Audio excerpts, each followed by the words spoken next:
C'est quoi ton jeu va vous faire découvrir ou redécouvrir un jeu vidéo, de société, de rôle ou de n'importe quel autre genre à travers une expérience marquante vécue par mon invité du jour. Installez-vous confortablement et bonne écoute.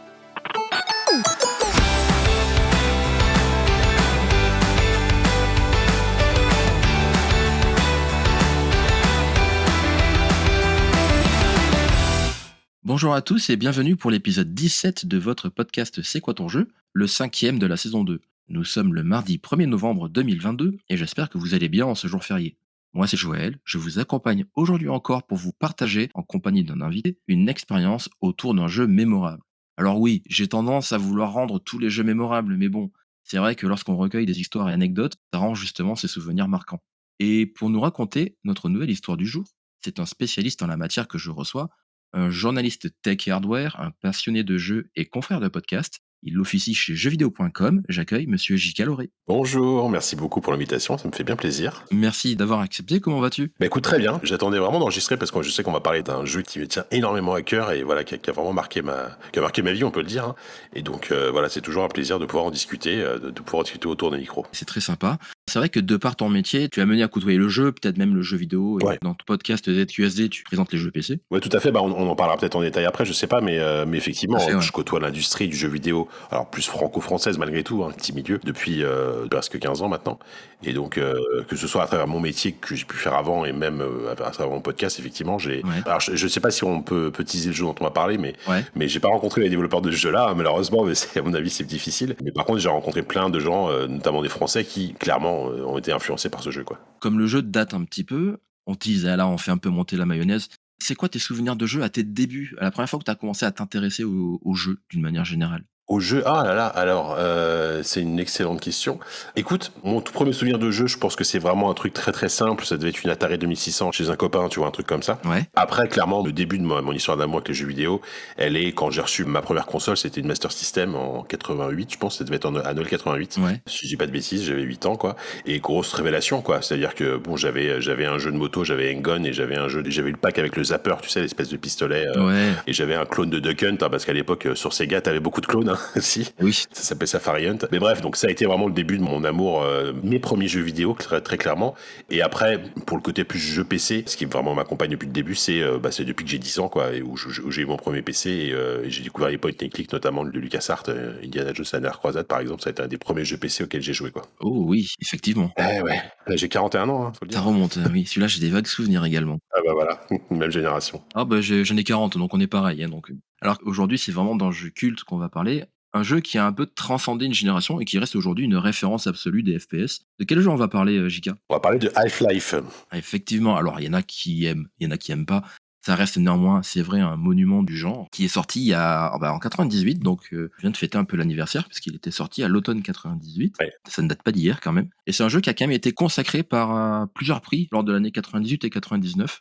Tu étais déjà un PCiste à l'époque quand tu as découvert Half-Life? Écoute, oui, oui, oui, complètement. En fait, si on revient un peu à cette époque, 98, c'est une année, c'est une année qu'on cite souvent comme une année extrêmement importante pour le jeu vidéo, puisque c'est l'année où il y a eu donc Half-Life, où il y a eu Metal Gear Solid, où il y a eu Ocarina of Time sur console. Oui. Fallout 1 est sorti aussi en 98, si je dis pas bêtise, le jeu de rôle.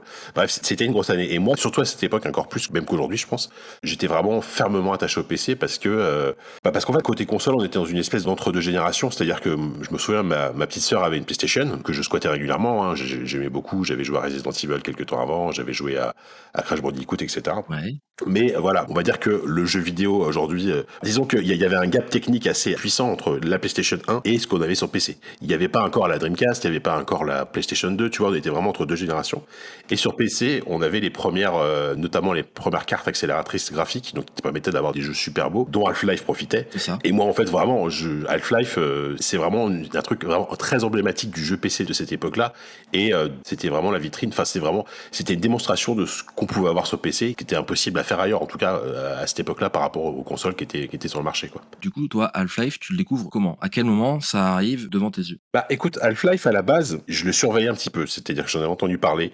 C'est un jeu qui a une gestation assez longue, hein, et compliqué. Faut rappeler, enfin je sais pas si on parle maintenant, c'est le premier jeu de Valve, hein, qui était à l'époque un studio presque inconnu, un tout jeune studio. C'est vraiment leur premier jeu. Ouais. Et je me souviens, en fait, j'en entendais régulièrement parler dans la presse jeux vidéo, donc que je lisais à l'époque assidûment, donc je lisais surtout le magazine Joystick. Ouais. Régulièrement, on voyait des images d'Half-Life. Et bon, le truc, c'est qu'on était aussi à une époque où on était noyé dans les FPS, qu'on appelait les Quake-like à l'époque, hein, donc les FPS en 3D, les clones de Quake, de Duck Nukem 3D, etc. Mmh. Donc c'était un FPS parmi tant d'autres, hein, tu vois, mais qui avait l'air plutôt sympathique, quoi. Mais par contre, je pense que le déclic s'est vraiment fait sur ce jeu en termes d'attente, toujours grâce à Joy, à Joystick, quand il y a eu une preview du jeu, c'est-à-dire que un mois ou deux avant la sortie, je crois, Ouais. il y a une démo qui a été mise en ligne d'Half-Life où tu avais les, je sais pas, peut-être les 2 premières heures de jeu. Et donc il y avait cet article dans le Joystick dont je me souviens encore très bien, et je l'ai même relu il y a pas longtemps en retrouvant le numéro, Comme quoi. où tu as donc l'auteur qui s'appelle Monsieur Pomme de Terre qui dit exactement ce que j'ai dit tout à l'heure et qu'il installe Half-Life comme ça, pourquoi pas, en disant voilà, encore un Quake-like comme parmi tant d'autres, bon voilà, et qui écrit un article très Joystick, très gonzo, etc., où il raconte qu'il a joué jusqu'à 2 heures du matin, complètement hagard devant le PC, qu'il avait jamais vu ça, et qu'il y avait toute la rédaction de Joystick derrière lui qui regardait ce qui se passait et tout, quoi. Et on sentait que c'était pas du flan, quoi. On sentait vraiment qu'il y avait un truc unique avec ce jeu. Et moi, quand j'ai lu ça, je me suis dit, ok, donc Half-Life, ça a l'air d'être le truc, le gros truc, quoi. Et je me rappelle un mois, donc peut-être un mois et demi après, je me souviens plus exactement, le jour de la sortie, ça fait partie de ces quelques jeux à l'époque que j'ai acheté, déjà que j'ai pas piraté, et ce qui était plutôt rare à l'époque, faut le dire, hein, que j'ai acheté Day One à la Fnac, je me rappelle de la grosse boîte orange, là, et je me souviens, j'avais un pote, enfin mon meilleur ami, avec qui on était très PC tous les deux, voilà, on attendait Half-Life comme des fous, et il y avait une attente fébrile sur ce jeu, et qui a été largement récompensée, quoi. Tu reçois Half-Life, tu commences à y jouer et là, qu'est-ce qui se passe de ton côté? Bah, écoute, franchement, tu vois, assez rapidement, dès l'ouverture du jeu, tu te dis: «OK, ça c'est nouveau, ça j'ai jamais vu ça en fait». Au-delà de la technique, parce que le jeu, donc moi à l'époque j'avais déjà une carte accélératrice 3D, et cetera. Donc je pouvais profiter d'une version qui était vraiment super belle. Enfin, je me rappelle encore la première fois que j'ai lancé le truc. Mmh. Et surtout, c'est la première fois où je voyais un FPS qui était pas juste une suite de niveaux. Tu vois ce que je veux dire? Où t'avais genre, t'arrives à la fin, t'avais ton score comme dans Doom, comme dans Quake, Ouais. même comme dans Duck Nukem 3D, qui sont des jeux que j'adore, tu vois, que j'adorais, que j'adore toujours. Mais Half-Life, en fait, pour la première fois, il y avait une espèce de fluidité dans la narration. Il y avait une mise en scène. Il y avait, et dès l'introduction, en fait, il y a cette introduction qui est, encore aujourd'hui, je trouve, qui est complètement dingue, où tu passes 5 ou 10 minutes, je sais plus, dans le train qui t'emmène jusqu'à ton bureau. Et en fait, tu visites littéralement quasiment toute la map du jeu, en fait. Et tu vois plein d'endroits que tu vas visiter plus tard. Et ça, c'est vraiment fou parce que tu t'en rends pas compte au début du jeu. Au début du jeu, tu te dis, bon, il y a une voix qui te parle, tu comprends que tu es dans un centre de recherche, Black Mesa, etc. Tu sais pas trop ce que tu fais là.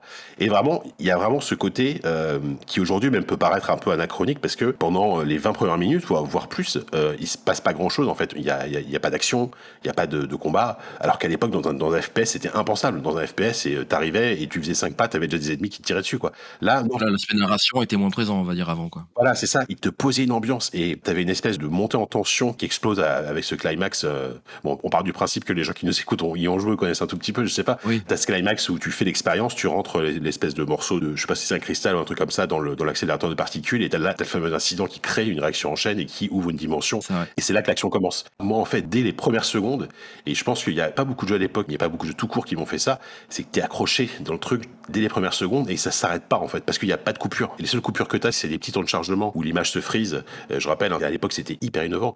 Les seuls temps de chargement, donc c'est l'image qui se frise pendant 10 secondes, c'est marqué chargement et là tu continues en fait. Donc t'as vraiment cette impression de fluidité et d'aller vraiment tout droit. Donc c'est à la fois un pur FPS, à la fois une espèce de film de science-fiction et d'action absolument génial et c'est même par moments un jeu d'horreur super efficace, quoi. Oui, puis en plus, alors moi, c'est vrai qu'à l'époque, j'ai pas trop connu Half-Life. À l'époque de sa sortie, je l'ai fait bien plus tard quand j'ai eu un PC. Ouais. Jeune, j'étais plutôt team console et puis j'ai obtenu un PC un peu plus tard quand j'ai eu 18 piges passées et quand j'ai commencé mes études. Et là, du coup, j'ai rattrapé un peu le temps perdu. Ça reste quand même une claque, quoi. Évidemment. Il y a tellement de modes aussi qui ont été créés autour de Half-Life. Évidemment, ce mode solo, il est mythique et il est incroyable. Et alors, même s'il n'est pas parfait, hein, la fin, notamment la dernière partie où tu quittes Black Mesa, bon, historiquement, c'est connu comme étant un poil raté, mais voilà.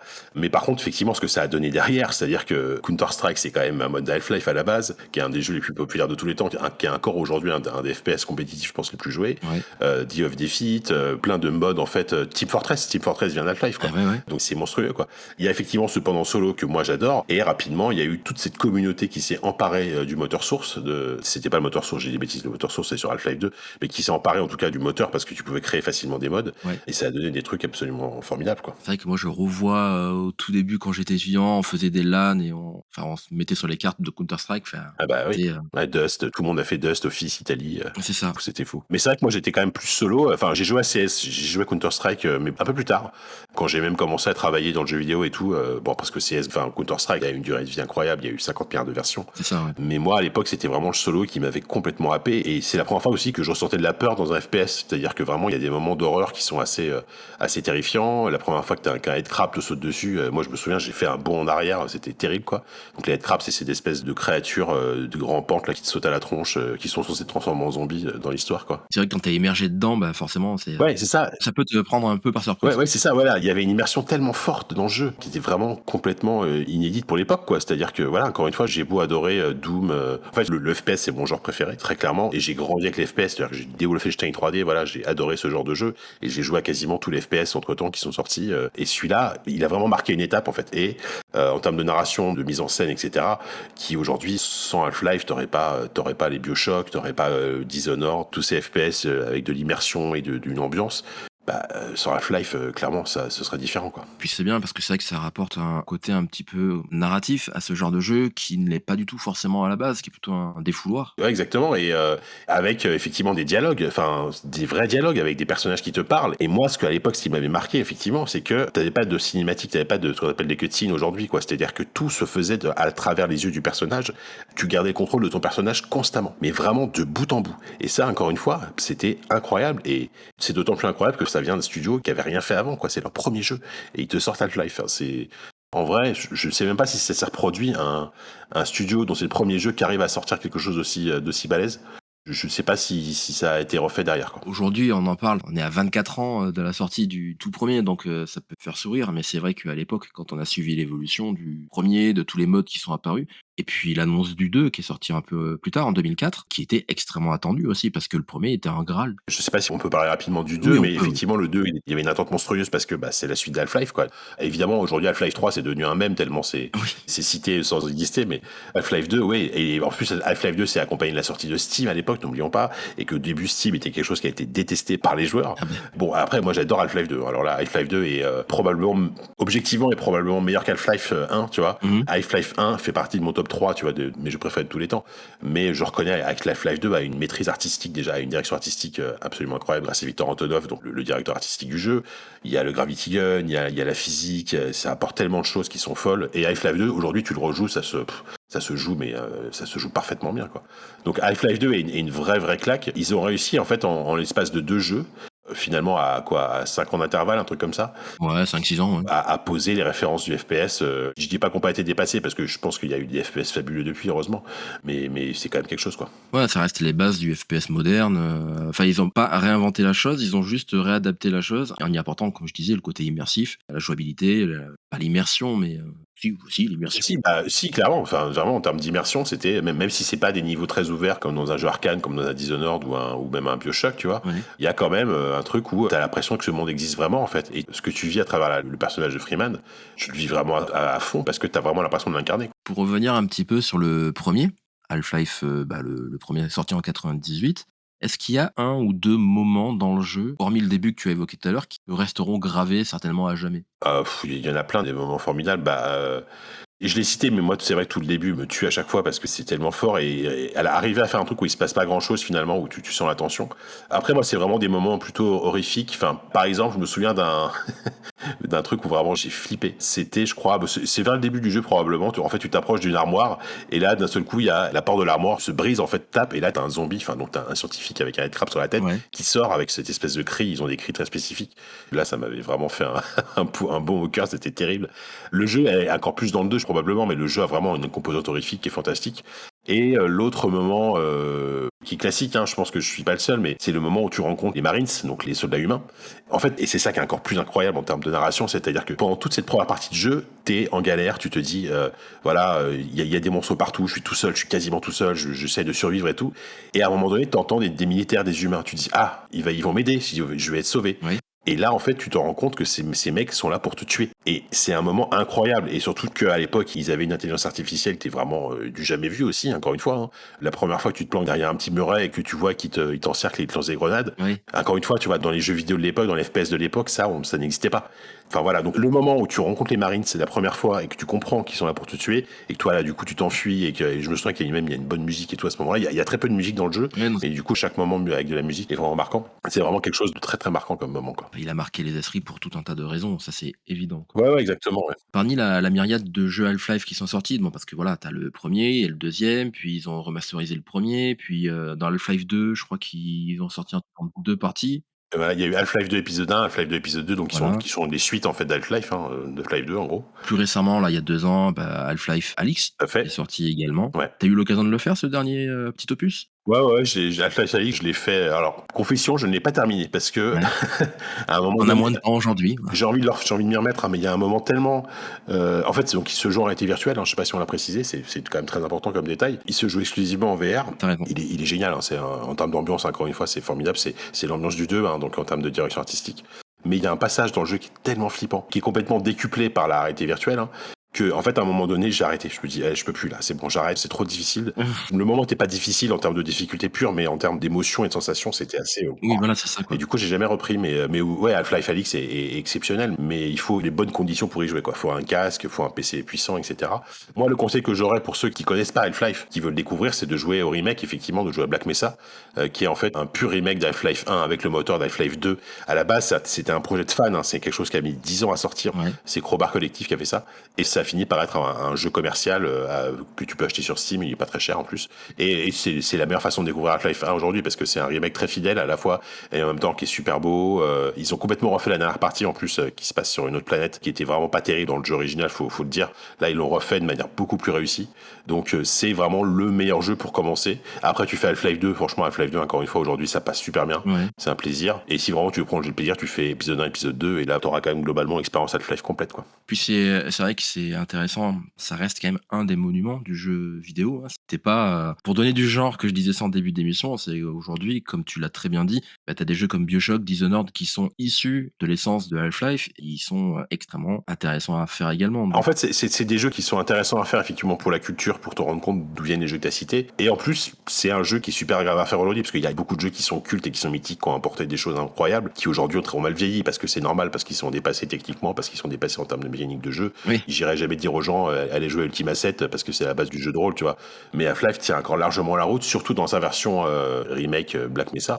C'est un plaisir, quoi. très bien. Bah, écoute, merci pour ce petit partage autour de Half-Life. Mais avec grand plaisir. Est-ce que du coup, tu peux nous parler un peu de toi? J'ai évoqué en début d'émission que tu étais auteur de podcasts sur, zqsd.fr. Donc du coup, je te laisse un petit peu la parole pour les gens qui ne te connaîtraient pas. Ouais, ouais, ouais, bah écoute, effectivement, tu l'as dit, hein, aujourd'hui je suis journaliste tech, je travaille pour jeuxvideo.com, donc un site que je pense vous connaissez. Hein. Il y a en fait une section tech qui se développe beaucoup sur jeuxvideo.com et donc globalement je suis responsable de cette rubrique, quoi. Ça fait 3 ans maintenant que je suis chez eux. Mmh. Et c'est vrai qu'au-delà de ça, enfin à côté de ça, ma passion première, malgré tout, ça reste le jeu vidéo. Et d'ailleurs, j'ai été journaliste jeu vidéo pendant très longtemps avant de passer côté tech, parce que être journaliste jeu vidéo, c'est un peu aujourd'hui, et s'en sortir, c'est pas évident malheureusement. Oui, c'est vrai. Du coup, voilà, j'ai travaillé dans la presse papier, j'ai travaillé pour Joystick, le magazine que j'ai cité tout à l'heure. J'ai eu la chance d'y travailler après avoir été lecteur, donc ça a été une expérience vraiment géniale. Et c'est en bossant pour Joystick justement que j'ai rencontré quasiment tous les membres du podcast des QSD aujourd'hui. D'accord, ouais. En fait, on a monté une nouvelle équipe à l'époque de Joystick, et quand Joystick malheureusement s'est arrêté, on s'est dit on a envie de continuer à faire des trucs ensemble parce qu'on adore travailler ensemble, on est potes, etc. quoi. Et moi, du coup, j'avais envie depuis très longtemps de faire un podcast parce que j'écoutais des podcasts, j'écoutais beaucoup de podcasts et j'avais envie de faire ça. Déjà à l'époque de Joystick, je voulais faire un podcast Joystick. Ouais. Et voilà, on s'est dit pourquoi pas faire un podcast sur le jeu vidéo PC. On a appelé ça ZQSD parce que c'était une petite référence à justement Joystick. C'était l'autre façon de contrôler les jeux sur PC, on va dire. C'est ça. C'est un podcast qui a bientôt 10 ans, mine de rien. Enfin, bientôt. En janvier 2023, je pense que c'est un podcast qui aura 10 ans. D'ici 2 mois, ça Déjà. ça va vite arriver, hein. Oui, c'est ça. C'est un grand plaisir de le faire. C'est mensuel. Alors, ces derniers temps, on a été un peu moins régulier. Il y a malheureusement eu le Covid qui nous a ralenti quand on était confinés parce que faut préciser que c'est des podcasts qu'on fait quasi exclusivement en live. Donc, on a un studio, on est entre 4 et 8, quoi. Des fois, on monte jusqu'à 8, même un peu plus si on a des invités. Donc, on aime bien se voir. Voilà, c'est Oui. des espèces de grands podcasts apéro où on parle de jeu en buvant des coups, quoi.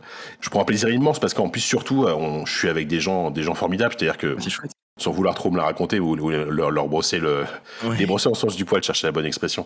On a des gens qui bossent dans le magazine JV le Mag, je sais pas si ça te parle, c'est un magazine de jeux Oui, oui, bien vidéo. sûr. On a des gens qui bossent chez Pixel au Monde, on a des gens qui bossent chez Gamecult.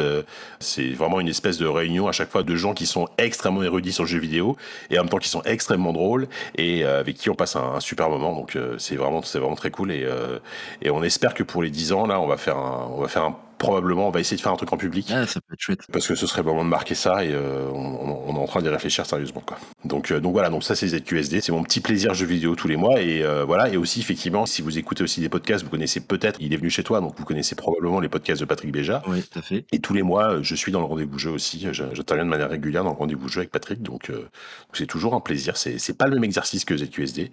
Voilà, il y a moins de bière sur autour de la table, mais c'est vraiment sympathique, quoi. Donc, qu'est-ce que je peux dire d'autre sinon Oui, bah pareil, si vous vous intéressez à la tech et au hardware, j'interviens aussi quasiment toutes les semaines, tous les vendredis sur Twitch, sur une émission qui s'appelle le Journal du Hardware.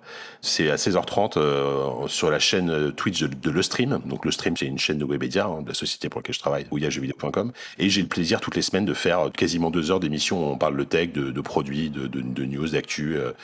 Voilà, il y a des gens que vous connaissez peut-être comme Pepe Garcia, qui a une chaîne YouTube qui est très connue. Il y a Melinda qui bosse pour Frandroid. C'est un plaisir de le faire. Donc si vous aimez la tech aussi, pareil dans une bonne ambiance, beaucoup de bonne humeur. Le JDH, le journal du hardware, c'est assez cool à suivre. Je vous encourage à jeter un œil. Je gagne pas d'argent si vous regardez, donc c'est vraiment vous faites ce que vous voulez, mais c'est juste que c'est sympathique à faire quoi. Puis, pour avoir eu l'occasion de regarder un petit peu, moi étant également fan de tech, j'aime bien suivre un petit peu tout ce qui se fait. Donc oui, je confirme que l'émission est plutôt C'est sympa. cool quoi. Donc voilà, globalement, la big picture de ce que je fais aujourd'hui sur Internet et en podcast et tout ça. Donc c'est déjà pas mal, je pense. C'est déjà pas mal, clairement, quoi. Petite question concernant le jeu, est-ce que tu as des jeux que tu souhaiterais faire et que tu n'as pas le temps de faire? Des jeux que je souhaiterais faire et que j'ai pas le temps de faire. Ah la vache, Ouais. tu me poses une colle là. Oui, je sais, c'est une question piège. Ouais, c'est une question piège. D'une manière générale, il y a un genre de jeu qui m'attirait beaucoup et enfin, auquel j'ai beaucoup joué, auquel j'ai plus le temps de jouer, c'est tout ce qui est les 4X et les jeux de gestion. Mmh. C'est pas forcément des jeux récents, hein. C'est pas forcément des jeux qui viennent de sortir comme ça, mais là en fait comme ça, là, d'un seul coup, je pense à tous ces jeux-là en fait. Tu vois la série des Endless par exemple, Endless Space, Endless Legend de chez Amplitude Games. Ouais. Donc c'est des 4X, hein. Je sais pas si tu vois ce que c'est des jeux de stratégie de tour par tour. Ils sont très très bien, vraiment c'est des super jeux, mais c'est des jeux qui sont très chronophages, beaucoup trop de chronophages. Et j'ai plus forcément le temps de m'investir dedans, mais j'aimerais bien avoir le temps de les faire, quoi. Après, là, comme ça, j'espère avoir le temps ouais, de mettre sur. Enfin, si, ça c'est sûr, j'ai cité Hollow Knight, Silksong, mais bien sûr que je vais le faire. Enfin, je trouverai le temps parce que je sais que ça va être un peu chronophage aussi, mais c'est vrai que je joue beaucoup sur mon Steam Deck, donc ça, c'est un avantage aussi que j'ai en travaillant dans ce métier, c'est que j'ai accès à un Steam Deck, donc la console portable de Valve, justement, on revient à Valve. Ouais, C'est vraiment une super machine, en tout cas pour moi qui suis genre PC, tu vois, et ça me permet de jouer à ces jeux-là un peu partout, quoi. très bien. Bah, écoute, merci beaucoup pour ton partage d'expérience. Bah écoute, c'était un plaisir. Merci beaucoup pour l'invitation encore une fois. Je t'en prie, y a pas de problème. Est-ce qu'on peut te retrouver quelque part sur les réseaux? Ouais, bah écoute, quasiment le seul réseau sur lequel je suis actif, c'est Twitter, hein, tout bêtement. Donc, c'est mon compte Twitter, c'est @jklaurey, JKLAURET. Je poste pas énormément non plus, mais voilà, je parle souvent bah, forcément de jeux vidéo, de tech, et voilà. Très bien. De toute façon, ces infos seront disponibles dans les notes de l'émission. Pour ma part, vous pourrez retrouver les épisodes ainsi que les actus du podcast sur Instagram CQTJ Podcast, sur mon Twitter également @joels82 et également sur le site web cqtj.fr. Ben, merci beaucoup d'avoir pris un peu de temps pour enregistrer l'émission. Merci à toi. Puis ben, je dis à très bientôt et porte-toi bien. Merci beaucoup. Salut tout le monde. Et quant à nous, on se donne rendez-vous dans 2 semaines pour un nouvel épisode. D'ici là, profitez bien du jour férié, portez-vous bien et jouez bien. Et n'oubliez pas qu'on a tous un jeu qui nous a marqué. Et vous, c'était lequel?